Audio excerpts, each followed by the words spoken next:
How much is this? 3,000. Olunaku olwaleero Bobi Wine bw'ati munnange bw'alabiddwako esayidi eno ng'ali mu nnaku ze ez'okubeera ng'ayitaayita mu bantu oba nga akuba munnange ate laaleze mu bitundu eby'enjawulo. Leero abaddekokko mu Otuke kw'ossa n'ekitundu kyerabidde nno bannange. Kakati nno esayidi eno akyamyekokko ku mabbali g'ekkubo n'asobola munnange oggula ku bibala. Actually kye bayita munnange ate ekitaffaali esayidi eno. Bibadde bitya bye ngenda okubeera nga nkutuusaako mu maaso awo ngenda kubeera nga nkulagako Chameleone kw'ossa ne Weasel Manizo. Performance ebadde massive nnyo wali ate nga ku sayidi y'emu kw'ossa ate ne Pallaso byonna ngenda kubeera nga njija nabyo munnange ate mu maaso. Ky'olina okukola kulayikinga kw'ossa ate n'okusubscribinga kasita obeera nga tonnaba. Bampita Geminati nsinzira ku Geminati Yugi mu byonna nno kanziko munnange ate nkulagekokko. How much is this? 3,000.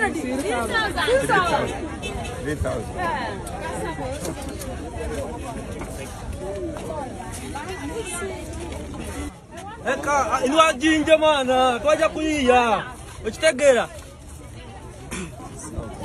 tukyamira kono n'agula ku byokulya omuli fruits n'ebirungi.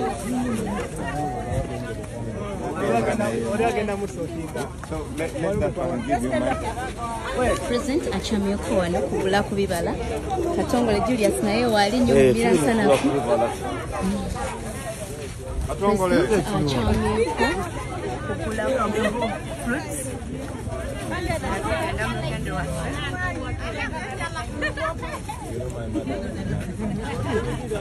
You know me? You don't know me? Okay, good.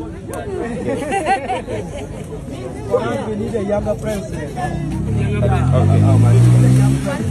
1,000. Okay. All right then, thank you.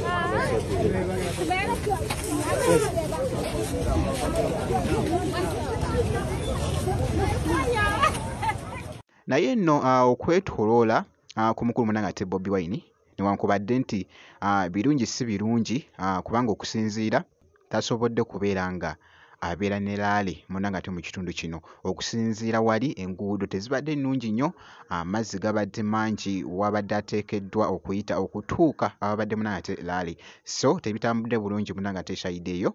Kankwongereyoko wali ku Dr. Jose Chameleone kyabadde ali mu kwekola wali nga muganda we ali ku stage wali. Oh my God, kibadde kikambwe nnyo nga bw'ogezaako okulaba munnange ate mu katambi ako.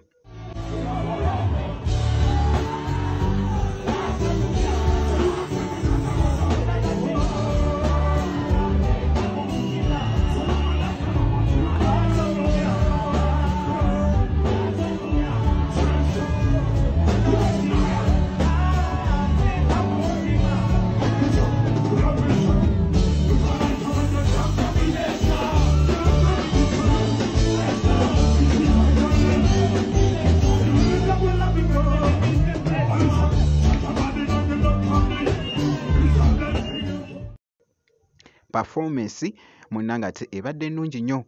Jjukira nti nno babaddekokko mu kifo munnange ate ekimu nga bw'olabye munnange ate mu katambi ako. Ku sayidi y'emu nga nkongeddeyoko Pallaso ali mu kushuutinga munnange ate vidiyo.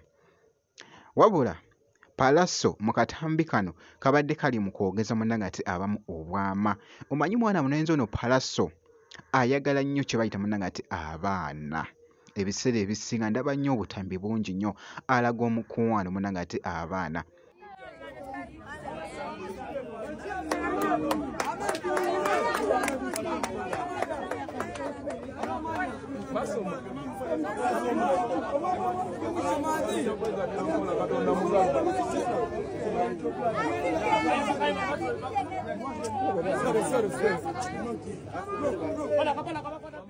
Kw'ossa n'ako akatambi nako kabadde kakutte ettabbu ku mukutu munnange ate ogwa TikTok esayidi eyo.